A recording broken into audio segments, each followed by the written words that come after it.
নবীন আশার আলাপ জাগে। নমস্কার দর্শক বন্ধুরা, আপনারা দেখছেন চ্যানেল ভিশনের পর্দায় আপনাদের প্রিয় অনুষ্ঠান আড্ডা জাংশন। ড্রিমস এন্টারটেইনমেন্ট প্রযোজিত চ্যানেল ভিশন নিবেদিত ভারতীয় চারুকলা মন্দিরের পরিচালনায় আপনাদের প্রিয় অনুষ্ঠান নবীন আশার আলাপ জাগে। আপনাদের সকলকে আবারও স্বাগত জানাই। আজ আমাদের সঙ্গে রয়েছেন বর্তমান প্রজন্মের গুণী চিত্রশিল্পী শ্রী দেবাশিস দেবরায় এবং রয়েছেন শ্রী রূপালী দেবরায়। প্রথমে আমরা পরিচয় পর্বে যাব। আমরা পরিচয় করে নেব দেবাশিস বাবুর সঙ্গে। নমস্কার, আমি দেবাশিস দেবরায়।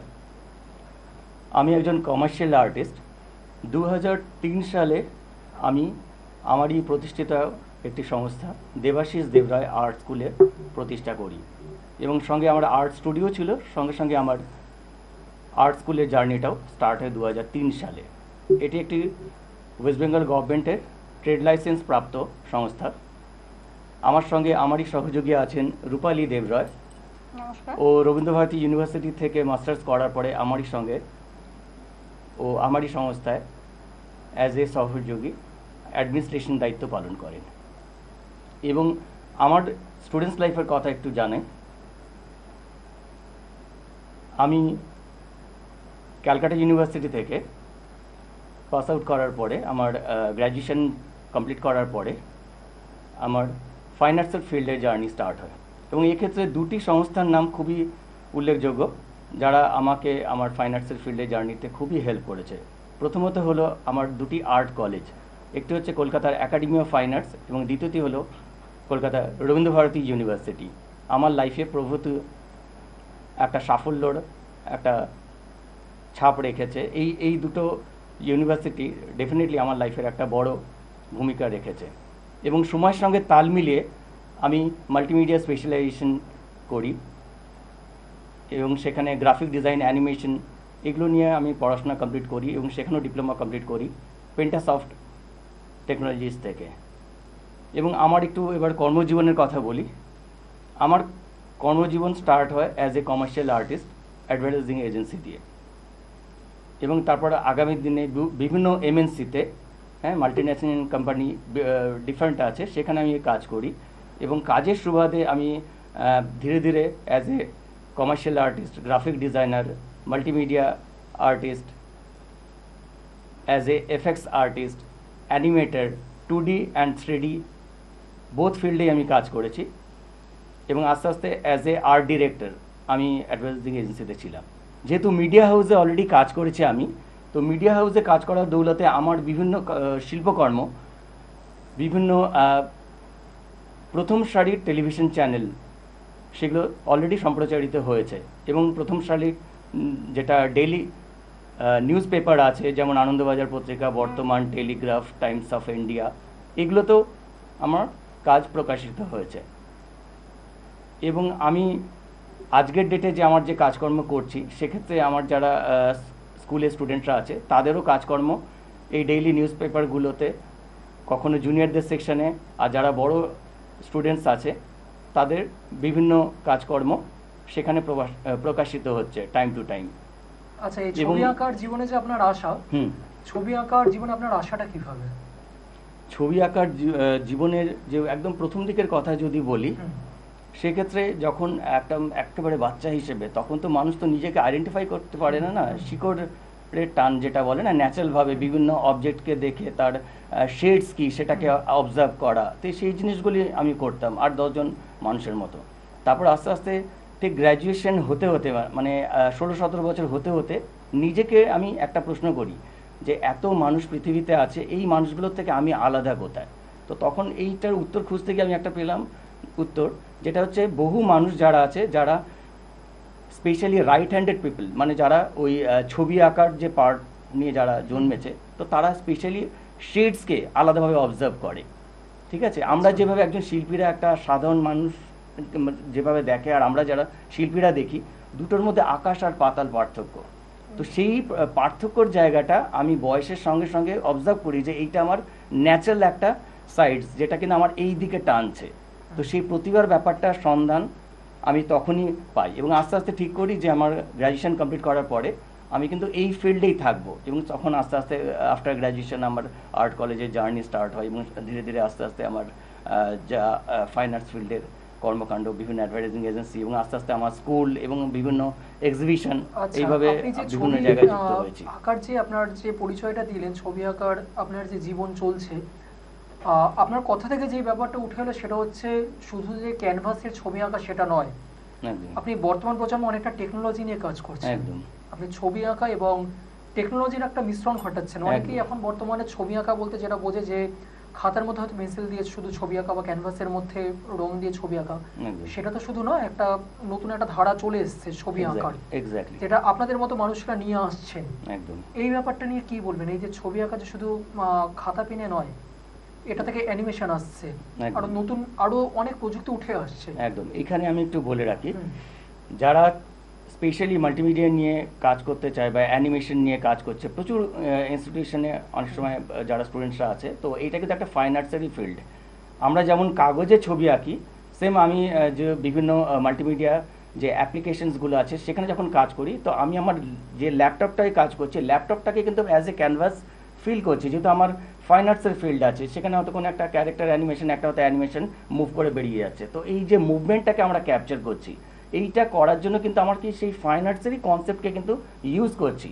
সেখানে এই মিডিয়ামটা যেহেতু ডিজিটাল মিডিয়াম হচ্ছে, তো সেহেতু আমরা ওই প্রত্যেকটা পশ্চারকে এবং লিপ সিঞ্চিং, এই যে আমি যে কথা বলছি, এটাই যদি আমি একটা ক্যারেক্টার অ্যানিমেশনে প্লেস করি, কিভাবে কথা বলবো, এখানে একটা অডিও ভিজুয়াল, এই যে পুরো যে একটা দ্বিমাত্রিক এবং ত্রিমাত্রিক, যেটা ইংলিশে 2 ডাইমেনশন এবং 3 ডাইমেনশন, এই পুরো যে কনসেপ্টটা আছে, এটা কিন্তু একজন শিল্পী খুবই ভালোভাবে বুঝতে পারে।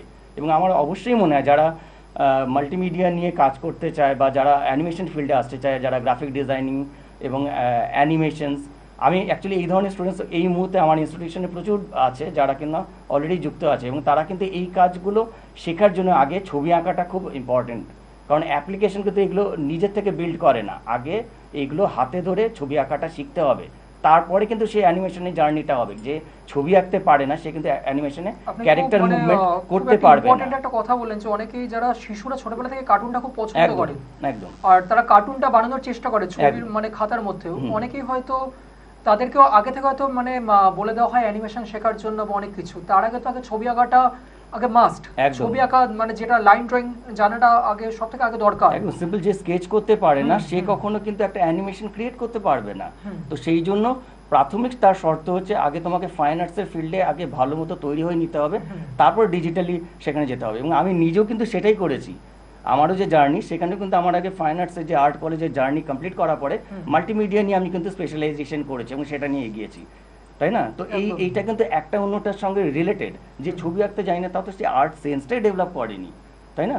এবং আজকের ডেটে যে আমি অনলাইনে ক্লাসেস নিচ্ছি, এইখানেও কিন্তু আমি মাল্টিমিডিয়ার উপর বেস করি অ্যানিমেটেড ক্লাসরুম জেনারেট করেছি, যেটা আজকে শুধুমাত্র আমাকে যারা ফিজিক্যালি অ্যাটেন্ড করতে চায়, তারা কলকাতা বা কলকাতা শহরতলির মানুষজন, তারা আমার ডাইরেক্ট ইনস্টিটিউশনে আসতে পারছে, কিন্তু একটা ওয়াইড ওয়ার্ল্ড যেটা আমাদের জন্য ওয়েট করে আছে, মাল্টিমিডিয়া থ্রু দিয়ে আমি তাদেরকে সেই সার্ভিসটা প্রোভাইড করছি। সেখানে আমারই স্টুডেন্টস বসে আছে কানাডায়, অস্ট্রেলিয়ায়, সুইডেনে, জার্মানিতে, ইউরোপিয়ান কান্ট্রিগুলোতে।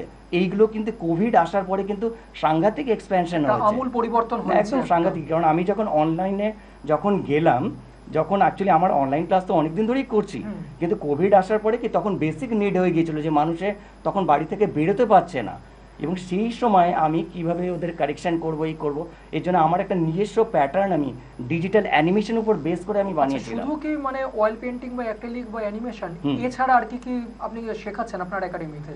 আমি যেটা করি totally as a whole package, মানে এখানে ছবি আঁকাটা তো একটা প্রাথমিক শর্ত, যেহেতু আমি একজন শিল্পী, সেটা তো হাতে ধরে শেখাই। এবং আমি স্টার্টিং ডেজগুলোতে যা অ্যানিমেটেড অ্যাপ্লিকেশন যেগুলো আছে, আমি কয়েকটা যেমন নামই বলে দিচ্ছি, এগুলো খুব যারা অ্যানিমেশন ফিল্ডে আছে তারা জানি already, 3D studio, max, flash, director, Photoshop, Illustrator, ঠিক আছে? তো এইগুলো ইভেন মায়া, তো এই যে ডিফারেন্ট যে অ্যাপ্লিকেশনসগুলো ছিল, এইগুলো আমি কিন্তু আমার ইনস্টিটিউশনে ইনিশিয়াল ডেজে আমি করতাম। আস্তে আস্তে আমি কিন্তু এখন পিওরলি ফাইন আর্টসের ফিল্ডে হাতে ধরে যে ওদের যে কীভাবে একটা স্টোরি বোর্ড বিল্ড আপ করতে হয়, অ্যানিমেশন মুভমেন্ট করতে গেলে কীভাবে স্টোরি বোর্ড বিল্ড আপ করতে হয়, তাই না, কিভাবে লিপ সিঞ্চিং করতে হয়, এইটার যে বেসিক যে পার্টগুলো এগুলো কিন্তু আমি আমার ইনস্টিটিউশনে শেখাই। শুধু তাই নয়, টেক্সটাইল ডিজাইনে কিভাবে একটা টেক্সটাইলকে কোন টেক্সচারের পরে কোন প্যাটার্নটা কীভাবে ফুটে উঠবে, বিভিন্ন ধরনের প্যাটার্নকে নিয়ে আমরা কাজ করা। শুধু তাই না, বিভিন্ন ধরনের যে আমরা চিত্রের যে ভেরিফিকেশন আছে, যেমন কিছু পটপির চিত্র নিয়ে কাজ, কিছু হয়তো রোমান যে ওয়ার্কগুলো আছে, ঠিক আছে, ওয়ার্ল্ড ওয়াইড যে বিভিন্ন ধরনের যে কাজগুলো চলছে, এইগুলোকে নিয়ে যে একটা রিসার্চ ওয়ার্ক, যেটার পর আমি এই মুহূর্তে খুব সাংঘাতিকভাবে ইনভলভড আছি, সেটা নিয়েও করছি। এবং যারা স্টুডেন্টরা কাজ করছে তারাও কিন্তু এগুলো নিয়ে আমাদের কাছে, যারা সিনিয়রদেররা অলরেডি এই ফিল্ডে কাজ করছে তাদের সঙ্গে যুক্ত আছে। রীতিমতো তো টেকনোলজি উন্নত হচ্ছে, নিজেকে প্রচন্ড পড়াশোনা করতে হয়। হ্যাঁ, সাংঘাতিক, একদম। আমাদের পড়াশোনার জায়গাটা একটু বলে রাখি যে আমি শুধুমাত্র একটা লেভেলে এসে, কারণ প্রাথমিকভাবে শিক্ষা এটা কিন্তু একটা আর্ট কলেজগুলো দিয়ে থাকে, কিন্তু তারপরে যে নেক্সট লেভেলের যে জার্নি, আপডেটেশন, এটা কিন্তু কন্টিনিউয়াস চলতে হবে। এই নয় যে আমি একটা জায়গায় কোনো কিছু একটা সিলেবাসের মধ্যে আটকে থাকলাম, এই জন্য পড়াশোনাটা কিন্তু আমার সঙ্গে সঙ্গে চলে যাচ্ছে। আমি কন্টিনিউয়াস আজকের ডেটও পর্যন্ত সকালবেলা আমি যখন নিজে বসেছি সেখানে কিন্তু কাজ নিয়ে নিজে পড়াশোনা করে যাচ্ছি, কী কী লাইভ আপডেটস আসছে, ঠিক আছে। তো সিলেবাসের মধ্যে আটকে থাকলে হবে না, সিলেবাসের বাইরে বেরিয়ে এসেও আউট অফ দ্য বক্স কীভাবে চিন্তা ভাবনা করবে, তার জন্য কিন্তু পড়াশোনাটার জার্নিটা সঙ্গে সঙ্গে কন্টিনিউ করে যেতে হবে। না হলে কিন্তু সে কিন্তু একটা জায়গায় স্ট্যাগনেন্ট হয়ে যাবে, শিল্পী হিসেবে কিন্তু আত্মপ্রকাশ করবে না। তার জন্যই কিন্তু তার আগে এই পড়াশোনাটাকে কন্টিনিউ রাখা উচিত। যেমন 8-10টা ফিল্ডে আমরা পড়াশোনা করে অ্যাডভান্স লেভেলে এগোই, ফাইন আর্টসের ফিল্ডের পড়াশোনাটা হচ্ছে লাইফ লার্নিং পড়াশোনা। আমার যে ছোটবেলা থেকে পড়াশোনার জার্নিটা শুরু হয়েছে, আজকের ডেটেও কিন্তু কন্টিনিউয়াস চলছে এবং সেটা কিন্তু কন্টিনিউয়াস আপডেটেশন চলছে। কথাতে আসবো, তবে এখন সময় আমাদের ছোট্ট একটি বিরতির। নবীন আশার আলাপ জাগে। সঙ্গীত, অঙ্কন, নৃত্য এবং আবৃত্তি শিল্পীরা অনুষ্ঠানে অংশগ্রহণের জন্য যোগাযোগ করুন 9143735418 এবং 9432407689। নবীন আশার আলাপ জাগে। সঙ্গীত, অঙ্কন, নৃত্য এবং আবৃত্তি শিল্পীরা অনুষ্ঠানে অংশগ্রহণের জন্য যোগাযোগ করুন 9143735418 এবং 9432407689।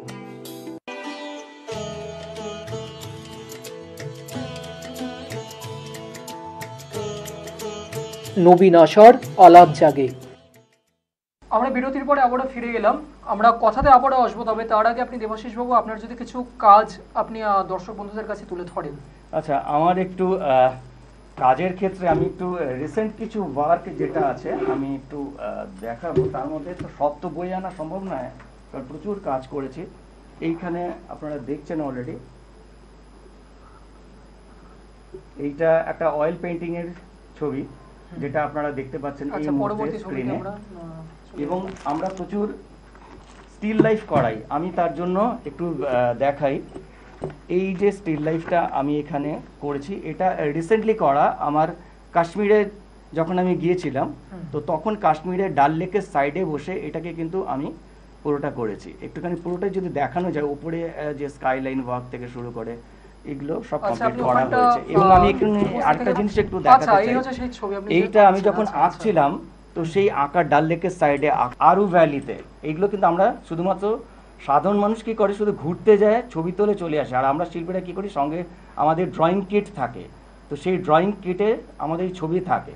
তো আমরা এই ছবিগুলোকে সেই জায়গায় শুধুমাত্র চোখেই দেখি না, আমাদের ক্যানভাসে তুলে ধরি। তো এটা সেই রকম ধরনের কিছু জিনিস। এবং আমরা যারা মানে ঘুরতে যাই, ঠিক আছে, তো আমরা প্রচুর এরকম স্টিল লাইফ করি এবং সেগুলি আগামী দিনে হয়তো আপনারা এক্সিবিশনে। আপনি যেমন নিজে করছেন, ছাত্রছাত্রীরাও তো নিশ্চয়ই বেরোচ্ছে, মানে আউটডোর স্টাডি করতে। একদম আউটডোর স্টাডি করতে বেরোচ্ছে, এবং কখনো কখনো আমাদের সঙ্গে বেরোয়, কিভাবে স্যার স্টাডি করছে, সেখানে পার্সপেক্টিভকে কিভাবে দেখছে, কিভাবে হরাইজন লাইন যেটা আছে আমরা গ্রাফিক পড়াশোনার একটা বিষয়, কিভাবে সে আউট স্টাডি সাংঘাতিক। একদম এই জায়গাটা, এই জন্যই আমি বারবার পড়াশোনার পরে জোর দিচ্ছি। আমরা শুধুমাত্র বলি যে একটা জায়গা আটকে থেকো না, কারণ আমি কন্টিনিউয়াস জার্নিতে বিশ্বাস করি এবং সেক্ষেত্রে পড়াশোনা হবে। আমি আসি কথাতে, আমি তার আগে রূপালী দেবের কাছে চলে যাচ্ছি। উনি যে আঁকাটা শেখাচ্ছেন, আপনি পুরো সেই স্কুলের যত দেখাশোনা থেকে শুরু করে, একটা স্কুল চালাতে গেলে একটা প্রচন্ড কাজ, তার পিছনে একটা ভাবনা চিন্তা থাকে যে আগামীর পরিকল্পনা, স্কুলকে কি করবে, আগামীর কাজ। আপনি যদি কিছু বলেন। হ্যাঁ, নমস্কার, আমি রূপালী দেবরায় বলছি। আমি স্যারের স্কুলের অ্যাডমিনিস্ট্রেশনের কাজটা করি এবং স্যার তো সবসময় অনলাইন আর ক্লাস নিয়ে অফলাইন ক্লাস নিয়ে ব্যস্ত থাকেন। তো সেইখানে বাচ্চাদের ছোট থেকে কি করানো হবে বা বড়রা যখন আসে তাদের কি ছবি বা তাদের অনেক সময় পরিকল্পনা থাকে যে স্যার আমি এটা করব বা স্যারকে একটু বলো আমি ওই ছবিটা করব, সেইগুলো আমাকে দেখতে হয়, ঠিক আছে। তারপরে বড়রা যখন ক্যানভাস ড্রয়িং করতে চায়, হ্যাঁ, বা বলে যে আমি একটু লাইভ ড্রয়িং করতে চাই ক্যানভাসে, তো সেই অ্যারেঞ্জমেন্টগুলো আমি করে দিই। প্রত্যেকটা মনে একটা ইচ্ছে থাকে যে আমি একটু ক্যানভাস করব, আমি একটু লাইভ ড্রয়িং করব। পুরো মানে জিনিসটা করেন স্যার, কিন্তু যে অ্যারেঞ্জমেন্টটা সেইটা আমি করে দিই। আচ্ছা, আমি শুধু একটুখানি ছোট্ট করে একটু জানিয়ে দিই, ও অ্যাকচুয়ালি নিজের জায়গাটাকে অনেকটা ছোট করে বলছে। ও নিজেও কিন্তু একজন রবীন্দ্রভারতী ইউনিভার্সিটি থেকে মাস্টার্স কমপ্লিট করে ছবি আঁকা নিয়ে একদম। ও কিন্তু এই দিকে একজন পড়ুয়া দুটো মানুষ একই জায়গায় জড়ো হয়েছে। অনেক সময় ও নিজেকে হাইলাইট করে না, কিন্তু আমার কম্পেনিয়ন হিসেবে ও যা কাজ করে এসেছে একটা ইনস্টিটিউশনকে এগিয়ে দেওয়ার জন্য, এটা কিন্তু অনস্বীকার্য। তো সেক্ষেত্রে একদম, কারণ এখানে একটা কাজ করা তার সঙ্গে অ্যাডমিনিস্ট্রেশনকে মানে এগিয়ে নিয়ে যাওয়া, আমি একটা কথা বলছি, সেটা হচ্ছে যে অনেকের একটা ভাবনা থাকে যে বয়স হয়ে গেছে এখন আবার আঁকা শিখতে যাব, কোনদিন আগে আঁকা শিখিনি, যাদের হয়তো যারা একটু এজেড পারসন, আপনি তাদের উদ্দেশ্যে কি বলবেন? তাদের উদ্দেশ্যে বলি, এই মুহূর্তে আমি যে এজ গ্রুপগুলো নিয়ে করছি, এটা খুব ভালো প্রশ্ন আমাকে শুভ করলো। তাদের বয়সটা আমি একটু জানিয়ে দিই, হ্যাঁ, যেহেতু বয়সের কথা উঠলো। তো আমি খেয়াল করে দেখেছি আমার এখানে 4 রকম লেভেলে, যার জন্য আমি ভাগ করে নিয়েছি। তো 4টে লেভেল হচ্ছে basic, intermediate, advance and professional.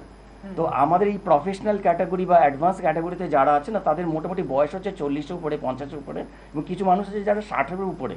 আমার সব থেকে হায়েস্ট যিনি আছেন তার এখন এজ হচ্ছে 76 ইয়ার্স। শেখার তো কোনো বয়স হয় না। এবং এই মানুষগুলো যারা শিখছে, তারা শেখার আনন্দে শিখছে, এবং এরা এই এত মানুষ এক জায়গায় জড়ো হচ্ছে এবং এখানে একটা আদান প্রদান হয়ে যাচ্ছে। একদম, এই মানুষটা ওকে দেখছে, বাহ এত সুন্দর কাজ হচ্ছে, আর একজন মানুষ দেখছে, বাহ ওকে দেখে আমি একটু মোটিভেটেড হলাম। এখানে কিন্তু এজের ব্যাপার নেই। মানুষের যাদের ভুল ধারণা যে একটা এজ নিয়ে, বরং আমি বলবো যখন মানুষের বয়স হয় না, সে তো ম্যাচিওর হয়, ম্যাচিওর অবস্থাতে সে কিন্তু বেশি অ্যাবজর্ব করতে পারে। সে শুধুমাত্র সিলেবাসের মধ্যে আটকে থাকে না, সে তার বাস্তব যে যা দেখছে সেই বাস্তব পরিস্থিতির সঙ্গে সে তার ছবিটাকে রিলেট করতে পারে এবং ছবির সঙ্গে বন্ডিং করতে পারে। এগিয়ে আসতে চাইছে, যারা হয়তো জীবনে এগোতে যাচ্ছে, ছবি আঁকাটা নিয়ে হয়তো পড়তে চাইছে, যারা তো ক্লাস 10, 11, 12 যারা পড়েন, যারা তো চাইছে ছবি আঁকাটা নিয়ে জীবনে এগোবো, ছবি আঁকাটা নিয়ে পড়াশোনা করবো, তাদের উদ্দেশ্যে কি বলুন? তারা নিজেদের এখন থেকে কিভাবে তৈরি করবে তারা? এক্স্যাক্টলি, অলরেডি আমার ইনস্টিটিউশনে বেশ কিছু স্টুডেন্টস আছে যারা এই মুহূর্তে আর্ট কলেজে অলরেডি পড়াশোনা করছে। তো আর্ট কলেজের জার্নিতে যারা আছে তারা তো অলরেডি ঢুকে গেছি, এবং যারা আমাদের মতন শিল্পীদের সঙ্গে অলরেডি যুক্ত আছে, তো আমি তাদের বলবো এই মুহূর্তে একটা ওয়াইড রেঞ্জ অফ কেরিয়ার যেটা কিন্তু ওয়েট করছে ফাইন আর্টসের জন্য। একটা ফাইন আর্টস হচ্ছে একটা বিশাল বড় ব্যাপ্তি, সেখানে কিন্তু বিশাল বড় ফিল্ড অলরেডি ওয়েট করছে এই মানুষগুলো যারা কিনা এই মুহূর্তে ফাইন আর্টসের ফিল্ডে আসতে চাইছে। তাদের জন্য শুধুমাত্র হাতে ছবি আঁকা নয়, যারা অ্যাজ এ ভিজুয়ালাইজার হিসেবে কাজ করতে চায়, যারা অ্যানিমেটর হিসেবে কাজ করতে চায়, যারা এফেক্টস আর্টিস্ট হিসেবে কাজ করতে চায়, যারা ফ্যাশন ডিজাইনিংয়ে আর্ট নিয়ে এগোতে চায় জীবনে, ঠিক আছে, ইভেন যারা মেহেন্দি আর্টিস্ট, ট্যাটু আর্টিস্ট, কারণ এই সমস্ত শিল্পীরা আমাদের সঙ্গে অলরেডি যুক্ত হচ্ছে, আমার কাছে অলরেডি শিখছে, এরা অলরেডি শিখছে। ন্যাচারালি আপনারা বুঝতেই পারলেন যে এত মানুষ যখন আছে। আমাদের হাতে খুব সময় স্বল্প, খুব কম কথাই বলবো, শিল্পী জীবনে কোনো স্মরণীয় যদি ঘটনা আপনি বলতে পারেন, আপনার দীর্ঘ জীবনে যে পথ চলা কোনো স্মরণীয় ঘটনা। অ্যাকচুয়ালি শিল্পীদের কাছে প্রত্যেকটা দিনই হলো একটা নতুন সূর্যোদয়। যেমন সূর্য উঠছে, তেমনি আমাদের সঙ্গে সঙ্গে আমরা প্রত্যেক দিন সেই নতুনভাবে সেটাকে এক্সপ্লোর করি, বাট প্রত্যেকটা দিনই। তো স্মরণীয় ঘটনা বলতে কিছু কিছু স্পেসিফিক স্মরণীয় ঘটনা আছে। তো তার মধ্যে আমার কিছু স্মরণীয় ঘটনা, যেটা আমার কলেজ চলাকালীন, মানে আর্ট কলেজের কিছু যারা আমার সিনিয়র ছিলেন, তাদের কিছু স্মরণীয় ঘটনা। আমি একটা খুব মজার ঘটনা এখানে বলি। একটা গাছের ভেতর দিয়ে ধোঁয়া বেরোচ্ছে, গাছের ভেতর থেকে তো ধোঁয়া বেরোতে পারে না শীতকালের সময়, তো সেখান থেকে একটা গাছের ভেতর থেকে এখানে ধোঁয়াটা বেরিয়ে উপরে উঠছে, তো সেটা একটা ক্যারেক্টার ফর্ম করছে। তা আমি যখন ওই ক্যারেক্টারটাকে মন দিয়ে দেখছি যে একটা ধোঁয়াটা কিভাবে একটা ক্যারেক্টার ফর্ম করছে, সেইটাকে আমি উপলব্ধি করে আমি আমার কাগজে নিয়ে আসছি। সাধারণ মানুষের হয়তো সেটা অড লাগতে পারে যে এটাও কীভাবে, তো আমাকে একজন প্রফেসর বললেন যে এইটা কি করছো? আমি ওই সেই ধোঁয়াশার যে অবয়বগুলো আছে সেটা কিন্তু আমি আমার কাজে ফুটিয়ে তুলছি। ঠিক আছে, তো উনি বললেন যে তুই ডেফিনেটলি তুই একজন শিল্পী হবে, কারণ তোর মধ্যে সেই চোখটা আছে। তো সেইটা একটা বড় কমপ্লিমেন্ট ছিল আচ্ছা, আমার এখনো লাইফে। পর্যন্ত কতগুলো প্রদর্শনী আপনি জীবনে করেছেন? কতগুলো প্রদর্শনী মোট হয়ে গিয়েছে অলরেডি? প্রদর্শনী বলতে গেলে আমি তোমাদের সঙ্গেও যুক্ত আছি, সেখানে তো প্রদর্শনী হয়েছে। ভারতীয় তাছাড়াও আমি চারুকলা মন্দির। ন্যাশনাল এবং ইন্টারন্যাশনাল মিলিয়ে প্রায় কম করে গোটা 30 তো ক্রস করেই গেছে, কম বাহ, করে। 30 এটা কিন্তু কাছাকাছি। একদম 30 ক্রস করে 30 ক্রস গেছে, করে গেছে, 30 ক্রস করে 50 গেছে, এর দিকে চলছে। একদম 50 অনেকটাই। দিকে চলছে। মানে আমি এটা বলছি কমার্শিয়াল যে আচ্ছা, শুধু এক্সিবিশন মানে গুলো দেশ নয়, হচ্ছে। ইন্টারন্যাশনাল লেভেলেও হ্যাঁ, ইন্টারন্যাশনাল লেভেলে যখন কলকাতায় যে আমাদের যে অনুষ্ঠানগুলো হয় সেখানে আমি ইনভাইটেড হই, তো তখন সেখানেও আমরা কিন্তু পার্টিসিপেট করে থাকি। আচ্ছা, আমাদের হাতে সময় খুবই অল্প। তার আগে আমি দেবাশী বাবুকে বলবো এবং রূপালী দেবীকে বলবো দর্শক বন্ধুদের উদ্দেশ্যে খুব কম কথায় কিছু বার্তা যদি আপনারা দিয়ে দেন। আমি এক্ষেত্রে সবাইকেই বলছি, তোমরা যারা ছবি আঁকা শিখতে আসছো জুনিয়রদের উদ্দেশ্যে, তাদেরকে বলি তোমরা এমনভাবে ছবিটা আঁকো যাতে আগামী দিনে শুধুমাত্র এটা প্যাশন না, প্রফেশন হয়ে যায়। কারণ আমি যখন স্টার্ট করেছিলাম এটা আমার প্যাশন ছিল, আগামী দিনে এটাই কিন্তু আমার প্রফেশন হয়ে গেছে। তো তোমরা যারা শিখছো এমনভাবে ভাবো যে এটাকে আগামী দিনে প্রফেশন বানাতে পারবো। আর সিনিয়রদের জন্য বলছি, বয়স কোনো বাধা নয়, একদম। যে কোনো বয়সে কিন্তু এখানে আসা যায়। আর আমি এই মুহূর্তে প্রচুর সিনিয়র শিল্পীদের নিয়ে কাজ করছি যারা কিন্তু 30-40 বছর, 50 বছর বা 60 বছর হয়ে গেছে, তারাও কিন্তু আমাদের সঙ্গে যুক্ত আছে। তো তোমরাও এগিয়ে যেতে পারো যারা সিনিয়র আছো। তো সিনিয়র জুনিয়র সবাইকেই স্বাগত আমাদের ফাইন আর্টসের ফিল্ডে।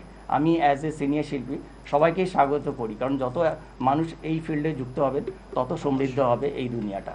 অবশ্যই। আমাদের হাতে সময় একেবারেই শেষের দিকে। আমি তার আগে দেবাশিস বাবুকে একটি স্মারক তুলে দেবো চ্যানেল ভিশন এবং ভারতীয় চারুকলা মন্দিরের পক্ষ থেকে, থ্যাংক ইউ। এবং রূপালী দেবরায়। Thank you.